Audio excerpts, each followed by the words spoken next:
فیصل آباد سے شہزاد کریم چودھری کی رپورٹ شامل کرتے ہیں۔ فیصل آباد سمندری میں آج صحافیوں نے یوم عزم کو بھرپور انداز میں منایا۔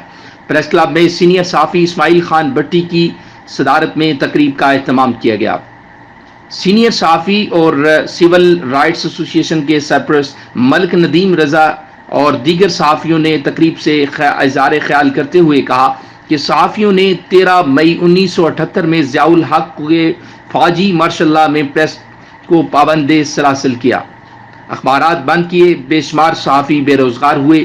پی ایف یو جے نے ان اقدامات کے خلاف تحریک چلائی جس کے نتیجہ میں سینکڑوں صحافیوں نے گرفتاریاں دیں۔ مارشل لاء عدالتوں نے صحافیوں کو قید و بند اور کوڑوں کی سزائیں دیں۔ 13 مئی کے دن لاہور میں 4 صحافی خاور نعیم ہاشمی، ناصر زیدی، مسعود اللہ، اقبال جعفری کو کوڑوں کی سزائیں دی گئیں۔ پاکستان کی تاریخ کا سیاہ ترین دن تھا۔